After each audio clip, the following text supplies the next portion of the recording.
Betrayal in the Goldfields. Kevin Beets joins Parker Schnabel, shaking Tony Beets' empire. The icy winds of the Klondike are no match for the storm brewing in the Goldfields. A seismic shift has left the mining world in shock. Kevin Beets, Tony Beets' eldest son and once heir to the legendary Beets dynasty, has crossed the ultimate line of loyalty.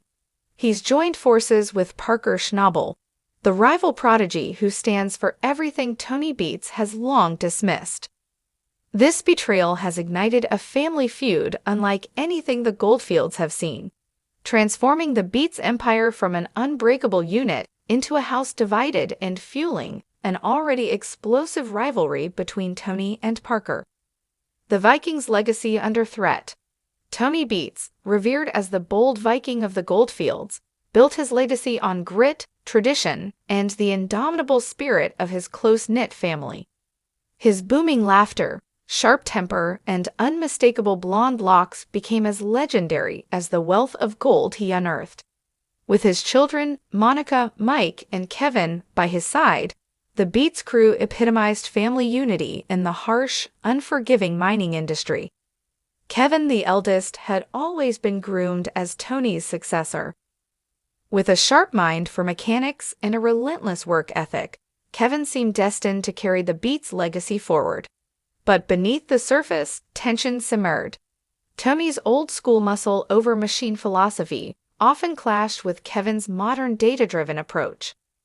The cracks widened as Kevin's vision for the future diverged from his father's deeply ingrained methods. Kevin's breaking point. For years, Kevin bore the weight of expectations, navigating the grueling demands of the Goldfields and his father's towering shadow. But the relentless grind coupled with Tony's unyielding authority took its toll. Kevin's frustration grew with each heated argument and each rejected suggestion for innovation. The tipping point came during a season that pushed the Beets family to their limits. Equipment failures, brutal weather, and mounting pressures highlighted the stark divide between Kevin and Tony. Kevin felt unappreciated, his voice drowned out by his father's booming commands. Then came Parker Schnabel, the golden wunderkind of the mining world. The allure of Parker Schnabel. Parker Schnabel's rise to the top has been nothing short of meteoric. The young prodigy, known for his meticulous planning and cutting-edge techniques, transformed gold mining into a science. While Tony dismissed Parker as an overconfident upstart, Kevin saw him as a visionary, a kindred spirit who valued precision and progress over brute force. When whispers of Parker seeking to expand his operations reached Kevin, he saw an opportunity to break free. It wasn't just a career move. It was a declaration of independence, a family shattered. Kevin's departure was more than a professional decision. It was a deeply personal betrayal. For Tony, the Beets name was synonymous with loyalty, and Kevin's defection to Parker's camp felt like a dagger to the heart. The fallout was immediate and devastating. Monica and Mike were left to grapple with the emotional wreckage. Monica, torn between loyalty to her father and love for her brother, struggled to maintain peace. Mike, ever the workhorse, buried himself in keeping the operation afloat. Tony's reaction was as fiery as expected. Though he publicly downplayed the rift, those close to him knew the loss of Kevin cut deeper than any mining setback. The Beets patriarch was left to rebuild his crew while nursing the wound of losing not just a trusted worker, but his own son, a new power due. Under Parker's leadership, Kevin thrived. Freed from the constraints of his father's traditionalist approach, he flourished in Parker's tech-savvy, forward-thinking environment. Together, they quickly became a force to be reckoned with, setting new benchmarks in efficiency and gold production. But the personal cost was undeniable. Kevin's bond with his family, once unshakable, now hung by a thread. The Beets family dinners, once filled with laughter and camaraderie, were now tense, strained affairs. A rivalry reignited. The clash between Tony Beets and Parker Schnabel has always been about more than just gold. It's a battle of philosophies, a war of generations. Now, with Kevin at Parker's side, the stakes have never been higher. Every ounce of gold mined, every piece of heavy machinery purchased, and every triumph on the claims is another chapter in this high-stakes drama. Fans are divided. Some laud Kevin for his bravery, calling his move a bold step toward independence. Others label him a traitor, accusing him of abandoning his family for personal ambition. The road ahead for Tony. The loss of Kevin is a bitter reminder that even the strongest families are vulnerable to fracture.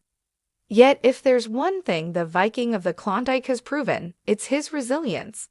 Tony has vowed to press on to prove that the Beats legacy is bigger than any one person. As for Kevin, his gamble has paid off professionally, but the emotional cost of severing ties with his family looms large. Only time will tell if the gulf between father and son can ever be bridged. In the gold fields, where fortunes rise and fall with each swing of the dredge, one thing is certain. The story of Kevin Beats, Tony Beats, and Parker Schnubble is far from over. The gold may glitter, but the price of ambition, loyalty, and betrayal runs far deeper than the Klondike's frozen ground. Over its many seasons, Gold Rush has captivated audiences with its promise of gold and the intense drama that unfolds between its miners. But beneath the glittering allure of precious metals lies a deeper, more compelling story, a tale of ambition, egos, and the inevitable clashes that arise in the relentless pursuit of wealth. For viewers, Gold Rush is more than just a show about digging for gold. It's a dramatic saga of human conflict, where personal stakes and power struggles often outweigh the value of the treasure itself.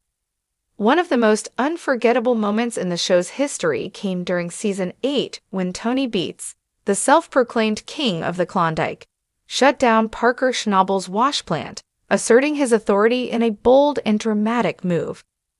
Beats, known for his unyielding dominance in the mining world, made a statement that would echo throughout the season. But Parker Schnabel, never one to back down from a challenge, retaliated by dumping excess dirt on Beats' land. A clear, defiant message that he wouldn't be intimidated. What followed was a season of heightened tension where grudging respect and constant friction between the two rivals became a defining element of the show. It wasn't just about gold anymore. It was about pride, power, and proving who was truly in charge. But the rivalry between Beats and Schnabel wasn't the only clash that left viewers on the edge of their seats. Gold Rush has always been a show where conflict simmers not just between rival miners, but even within crews. In Season 1, the Hoffman camp was plagued by tension as Dakota Fredher's sharp tongue clashed with James Harness. This clash fractured an already fragile unity, pushing the crew to the brink of collapse. The struggle for control continued to rear its head, and as the series progressed, the tensions within the crews only deepened. Season 3 saw the rise of Dustin Hurt as foreman. While he was determined to take charge, his arrogance pushed his crew to their breaking point, forcing him to apologize in a bid to keep the operation running. His humbling moment underscored just how high the stakes were and how fragile leadership could be in the cutthroat world of gold mining. But it wasn't just the miners themselves who would clash. Season 11 brought with it a new dynamic. When Fred Lewis and his team of military veterans entered the fray, their bond, forged through shared experiences of military service, would be tested by the harsh realities of gold mining. A heated argument between Lewis and Johnny stands over crucial decisions nearly derailed their operation, proving that even the strongest camaraderie can fracture under the intense pressure of the pursuit. Leadership struggles, too, have fueled much of the drama on Gold Rush. Parker Schnubel, often the youngest boss on site, has frequently faced resistance from his more experienced crew members.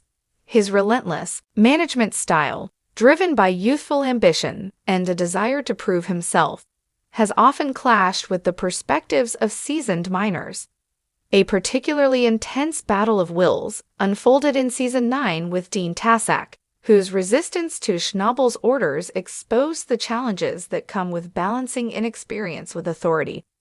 For Parker, it was more than just a leadership test. It was about asserting his place in a world that often favored older, more established miners.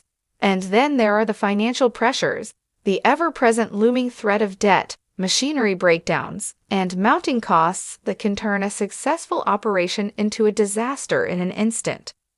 In Season 10, Rick Ness found himself drowning in debt and dealing with crippling equipment failures. The pressure within his team grew unbearable, creating an atmosphere fraught with tension and uncertainty. Meanwhile, Tony Beatat's relentless drive to expand his operation frequently put him at odds with his own family, particularly his son Kevin. The power struggles between father and son reached a breaking point in Season 15 when Kevin decided to strike out on his own, adding a personal dimension to the already high-stakes world of gold mining.